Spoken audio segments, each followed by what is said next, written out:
Like my name just gets slandered so much, and I really don't be doing nothing. I will really see y'all real soon, and I'm gonna have a real stream. But I just gotta, you know. The conversation me and her just had, bro. Like I don't give a fuck. I'm done! I'm done! I'm done from this point forward! Streaming is the new thing. Streaming is a new level of social media that a lot of people are getting into because the money is great. You get to connect with your audience, but streaming is not like YouTube. It's not like Instagram. And a lot of these people that are on these streaming platforms, they come from other platforms. So I recently seen a video of Cooking with Kaya of her crying, and it kind of reminded me of all of these other emotional videos I've been seeing with all these other streamers.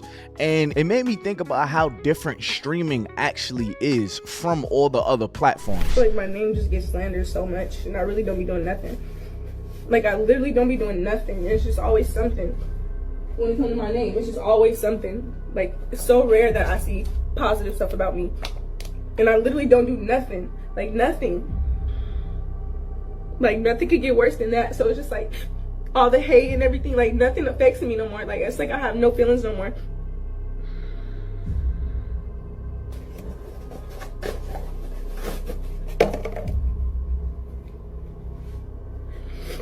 Now, if you wondering why Kaya is so emotional, it's because everybody's going under her comments, calling her a cheater. They're going in the chat. They're basically saying she cheated on her man. And they're saying all this stuff about her last relationship. And if you haven't seen the video, I'm going to briefly show y'all the video, but I really want to get into what I want to talk about. So this is the video right here. Her allegedly cheating on her man.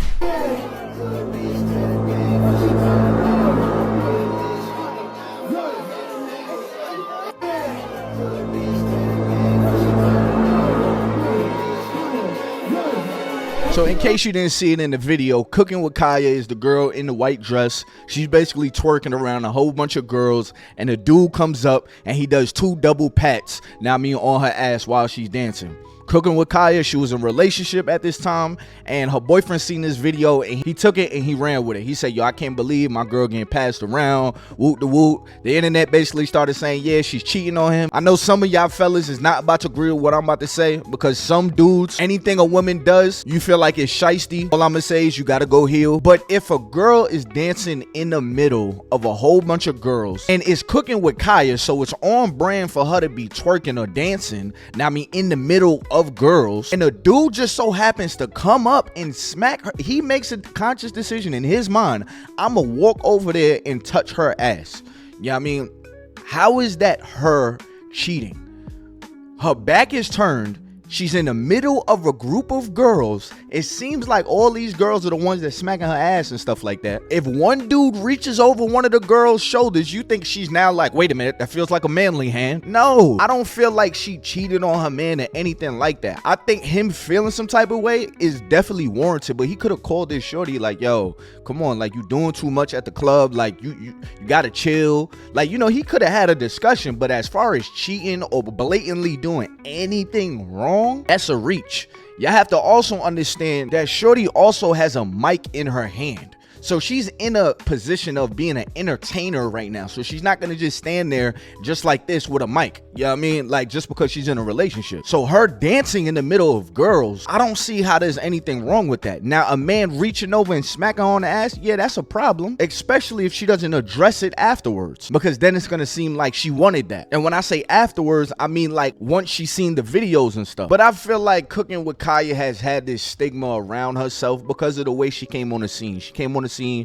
talking about how she gonna steal people's men were obviously, you know, interested in her for sexual reasons because she was shaking her ass and she was cooking. If the girl was really like that for real, why didn't she start her OnlyFans like the rest of these girls that would have monetized that kind of audience? Now, I'm not gonna sit here and try to say, oh, I know her or anything like that, but for her to be getting bullied off of something like this that she didn't even cause, it's kind of like, damn, that's a little overboard. But Cooking with Kaya is not the only one getting on stream while going through some real life stuff. And I feel like this is something that we haven't really seen, or it's never been this common when it comes to social media influencers or just famous people in general. But yeah. I gotta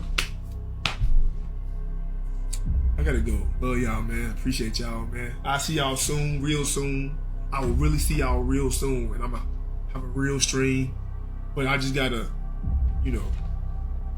So with that being said, man, Y'all have a great night. She got this fucking golden image that I've also protected, and I'm like, all right, cool. I'm gonna keep doing that because I'm a real nigga. But this shit is foul, bro. The conversation me and her just had, bro, like, I don't give a fuck. I'm ending it because I'm tired, I'm high. Yeah. Y'all be smooth. I'll see y'all tomorrow.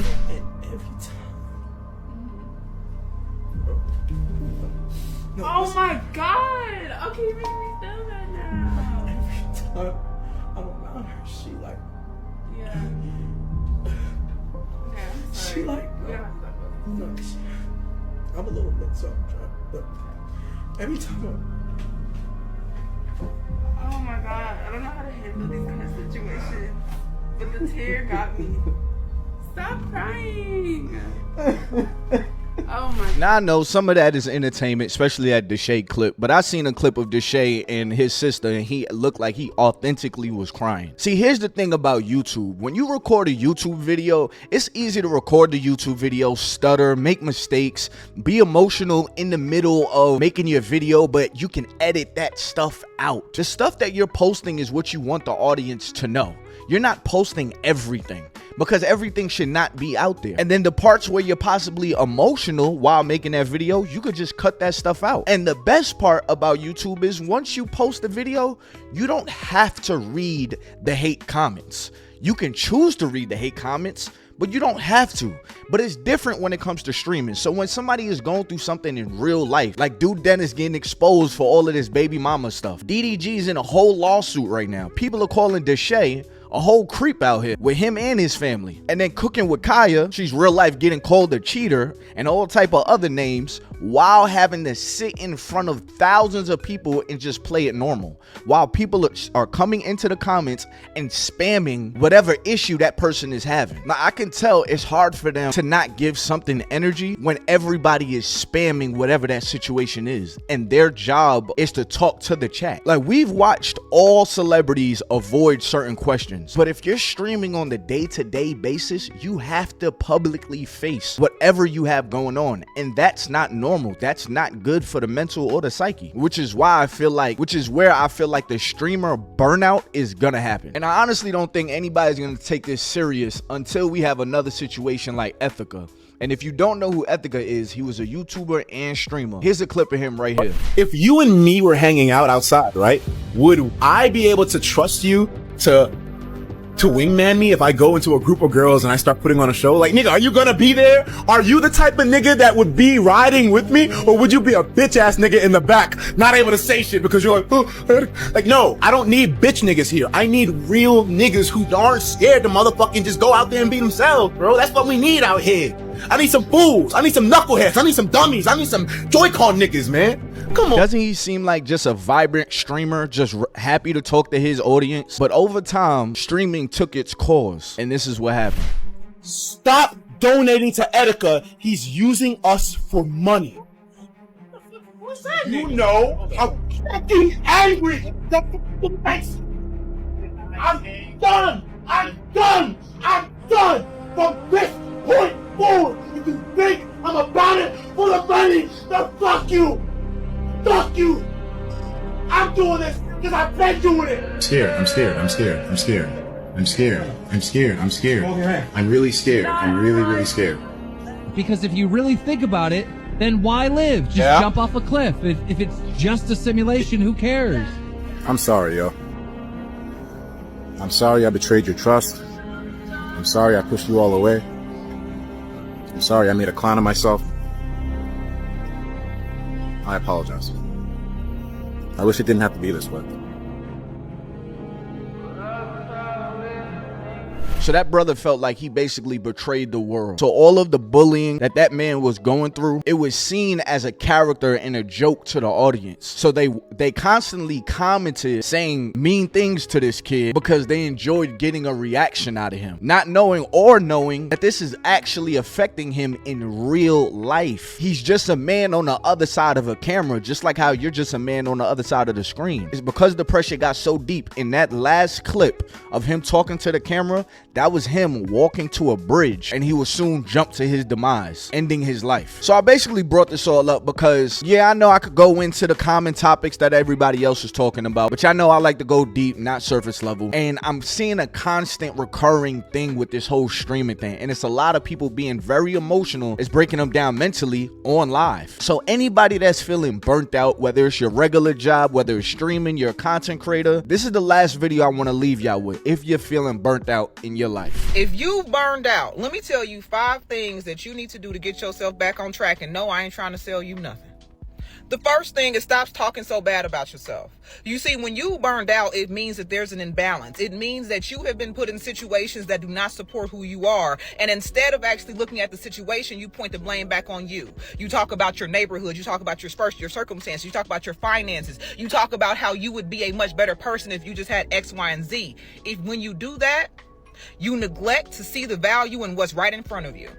Stop talking bad about yourself. Number 2, you need to rest. And when I say rest, I'm not simply talking about going and take a nap, because a nap has never liberated anyone. But what I'm saying is you need to figure out how to slow down. You don't have to rush to everything, because if you know one thing about manifestation, about changing your life, you know that the bag chases you. You don't chase the bag. So you just need to sit, find your value, remember point 1, and allow all things to come to you. Rest. Number 3, you're going to create, okay?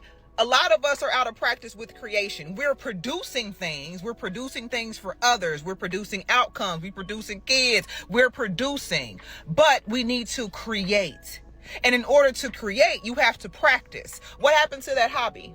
Huh, sis? What happened to the fact that you used to knit, you used to write, you used to read, you used to speak? Use that mouth. Create. Use that mouth sounds crazy, but you know what I mean.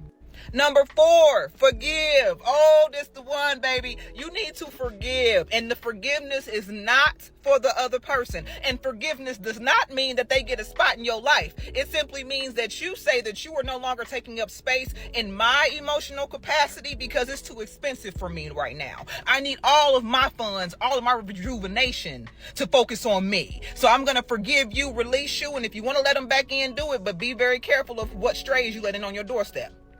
Number 5, and most importantly, be patient. Be patient with yourself. Be patient with those around you, and allow yourself to go through every single emotion, every single one, whether it's grief, whether it's joy. Allow yourself to feel. I love y'all. Bye. So that's it, man. That's the video. If you're feeling burnt out in life, give yourself a purpose outside of what's bringing you money. Because a lot of times when we feel like we've lost all reason to live, it's because we feel like we lost purpose. There's a book that I want y'all to read. It's called Man Searches for Meaning. And one of my favorite parts of that book is that he mentions that your meaning to life always changes. It's all about what life is asking of you right now at this moment. So find meaning in whatever you're going through, even if it feels hard. You might be going through what you're going through right now so you can help somebody else get out of the position that you're in right now later on in life. Just like me going through my period of very bad social anxiety. I didn't know I'd one day be able to help so many people. Where I felt like this is the worst time in my life, it wound up being a pivotal thing that God wanted me now to teach. So there's always meaning in life and meaning where you are. So I want you guys to always remember that. But don't let your meaning only be tied to where you make money, because where you make money can fluctuate because that number changes. The people will love you one day, they'll hate you the next day. So now does your meaning go out the window? Now you feel like you have no purpose. So anyways, y'all, it's been your boy Ty Boogie. Make sure you hit that like button, subscribe button, turn on my post notifications. By the way, I do have a Twitch.